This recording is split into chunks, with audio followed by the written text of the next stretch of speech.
اسی میں ایک اور مسئلہ آ گیا عدت کا. کسی عورت کے شوہر کا انتقال ہو جائے, اللہ نے قانون بنا دیا, آسان قانون بنایا. زمانہ جاہلیت میں بہت مشکل تھا. جب کسی عورت کے شوہر کا انتقال ہوتا تھا تو زمانہ جاہلیت میں عورت 2 سال عدت گزارتی تھی. کتنی؟ 2 سال. اور اس 2 سال میں وہ میلی کچیلی رہتی تھی. یہاں تک بھی بعض روایات میں آتا ہے اس کی جگہ کو گندا رکھا جاتا تھا, مینگنیاں لا کے ڈال دی جاتی تھی گند میں رہے. اسلام نے اس حکم کو ختم کیا, یہ ظلم ہے عورت کے اوپر. اللہ نے حکم دیا 4 مہینے 10 دن بس, اور اس میں میلی کچیلی نہیں رہے گی, نہائے دھوئے, بس زینت اختیار نہیں کرے گی, زیور نہ پہنے, خوشبو کا استعمال نہ کرے, زینت اختیار نہ کرے, باقی نارمل رہے, گھر سے باہر نہ نکلے. وہ ایک صحابیہ نے نبی صلی اللہ علیہ وسلم سے اجازت چاہی کہ بھئی 4 مہینے 10 دن میں یوں کر لوں, میں فلانی جگہ چلے جاؤں. آپ نے فرمایا اللہ تعالیٰ نے تمہیں یہ آسانی دی ہے کہ وہ زمانہ جاہلیت کا حکم اللہ نے منسوخ کر دیا, اب اتنی آسانی دے دی, تو اب اس حکم کو فالو کرنا پڑے گا. اب آج کل خواتین کیا کرتی ہیں, شوہر کی ڈیتھ ہوئی, جو دیندار نہیں ہے ان کی تو بات ہی نہیں کر رہا نا, ان کی نظر میں تو عدت ودت کی کوئی 2 ٹکے کی حیثیت ہی نہیں ہے, وہ تو اس کو دقیانوسی حکام سمجھتی ہیں. لیکن جو دیندار ہیں وہ بھی بھائی, وہ ڈیتھ ہوئی, شوہر کا چہرہ دیکھنے کے لیے جا رہی ہیں ہسپتال, پھر وہ فلانے کے کام سے جانا ہے تو آج فلانے کے کام سے جانا ہے, تو آج یوں کرنا ہے, آج یہ کرنا ہے, یہ فلانے پورشن میں چلی جاتی ہوں, ماموں کے گھر جا کے عدت گزار لیتی ہوں. بھائی اللہ تعالیٰ نے جو عدت کے حکام دیے ہیں, شوہر کی ڈیتھ ہوتے ہی عورت کی عدت بولو شروع. اور عدت میں 2 کام لازمی ہیں, گھر سے نہیں نکلنا ہے, زینت اختیار نہیں کرنی. اب اس میں لوگ ہمیں تنگ کرتے ہیں, یار وہ چہرہ دیکھنے جانا چاہتی ہے ہاسپٹل میں, بھائی شوہر کو گھر لے آؤ. اگر بیوی نے اپنے شوہر کو دیکھنا ہے, میت کو گھر لے آؤ. عورت نہیں روڈ پہ آ سکتی, جنازے کی چارپائی کے پیچھے پیچھے جا رہی ہوتی ہے گھر سے باہر نکل کے. پھر اللہ کو غضب آئے گا, جب میں نے ایک آرڈر دے دیا ہے اس کو ہلکا کیوں لے رہے ہو. عیادت کے لیے نہیں جا سکتی وہ, سمجھ رہے کہ بھئی فلاں بیمار ہے تو چلو میں عیادت کے لیے چلی جاؤں, فلاں کی ڈیتھ ہو گئی چلو میں تعزیت کے لیے. حج ختم ہو جاتا ہے اس سے. حج کی کتنے مسئلے آتے ہیں, عورت نے حج کی درخواست دی ہوئی ہے, نام آ گیا, حج پہ جانے کی تیاری ہو گئی, شوہر کا انتقال ہو گیا. اب جس دن جانا ہے 4 مہینے تو ہو جائیں گے, 10 دن رہ جائیں گے. تو ہم کہتے ہیں بھائی 10 دن کیا, 1 گھنٹہ بھی رہ گیا ہونا 4 مہینے 10 دن ہونے میں, آپ کو 1 گھنٹہ پہلے بھی نکلنے کی اجازت نہیں ہے. بے شک حج ضائع ہو جائے کوئی بات نہیں, حج کینسل ہو جائے, کیونکہ حج کی فرضیت پہ عدت مقدم ہے. حج اگلے سال بھی ہو سکتا ہے, عدت تھوڑی ہو سکتی ہے. تو ہاں یہ اللہ نے آسانی رکھ دی ہے کہ جس عورت کا کوئی کمانے والا نہ ہو, اللہ نے لچک, جہاں شدید ضرورت تھی وہاں اللہ نے خود بخود لچک رکھ دی کہ بھوکے تو نہیں مر سکتے نا, کمانے والا کوئی نہیں ہے تو کمانے کے لیے جا سکتی ہے, مجبوری ہے بھائی کمانا. تو اس میں فقہاء نے بیان کیا دن میں جائے بغیر زینت اختیار کیے, اور دن میں واپس آ جائے, اور صرف کمانے کی حد تک باہر نکلے, ادھر ادھر نہ جائے. اب اس میں خواتین یہ کیوں ایسے کیا, بھائی اللہ کا حکم ہے, اب اس میں آپ کو چونو چرا کی اجازت بولو نہیں ہے, بس آرڈر دے دیا. پھر اللہ نے یہ بھی حکم نازل کر دیا کہ اگر عورت پریگنینسی میں ہے تو بچہ ہوتے ہی اس کی عدت ختم ہو جائے گی. دیکھو ہمارے نبی صلی اللہ علیہ وسلم بھی اللہ کے آرڈر کے سامنے کیسے اپنی عقل نہیں استعمال کرتے تھے. ایک صحابیہ کو حمل تھا, ان کے شوہر کی ڈیتھ ہوئی ہے اور ادھر بچہ پیدا ہو گیا. ادھر ڈیتھ ہوئی اور ادھر فوراً ہی. اب ان کو خیال ہوا بھائی اتنی جلدی تو عدت پوری نہیں ہوتی, تو کیا کرنا ہے. نبی نے سے مسئلہ پوچھا کہ آپ نے فرمایا ختم.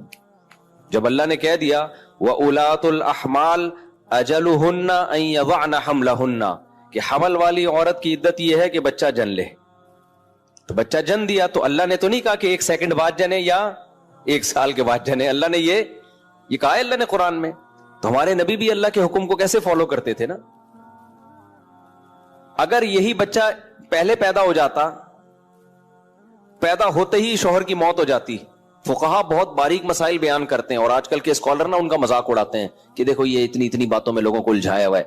فقہا نے بیان کیا ہے کہ ادھر بچہ پیدا ہوا, کیونکہ ایسا ممکن ہے, قانون جب لکھا جاتا ہے تو امکان کو بھی لکھا جاتا ہے کہ ابھی آدھا بچہ پیدا ہوا ہے اور شوہر کی ڈیتھ ہو گئی تو کیا ہوگا.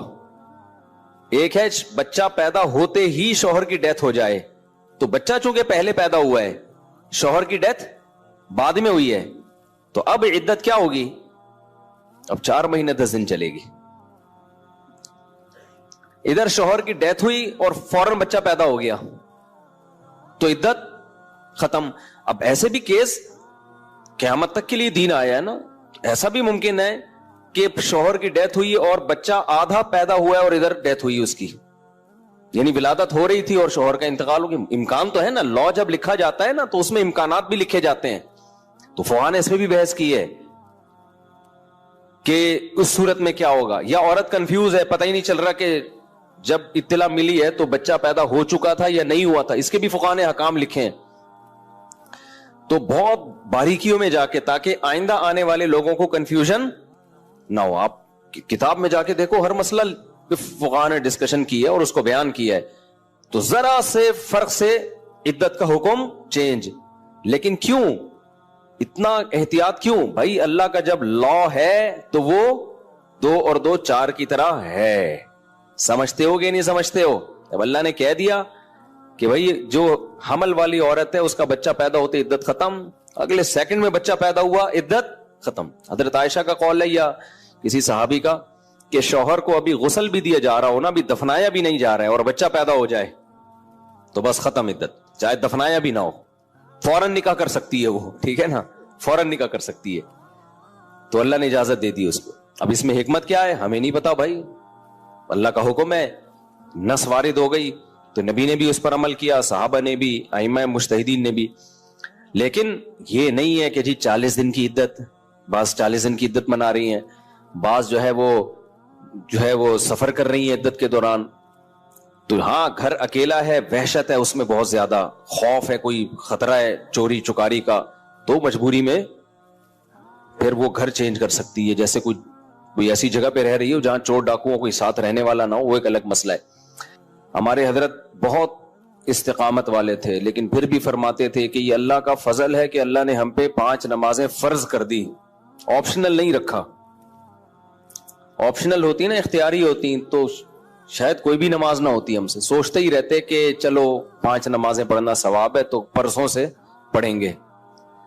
اللہ نے ایسی فرض کی ہے کہ زمین آسمان ادھر سے ادھر ہو جائے, سفر میں ہو, حضر میں ہو, بیماری میں ہو, خوشی میں ہو, غم میں ہو, یہ نہیں چھوڑنی, ٹھیک ہے نا. تو مجبور ہیں بھائی. اللہ نے کہا کہ میں کوئی عذر مانوں گا ہی نہیں, سفر ہو کچھ بھی ہو پڑھنی ہے. ہم پہ ڈال دی جاتی کہ ٹینشن میں ہو تو چھوڑ دو, خوشی میں ہو تو پڑھ لو.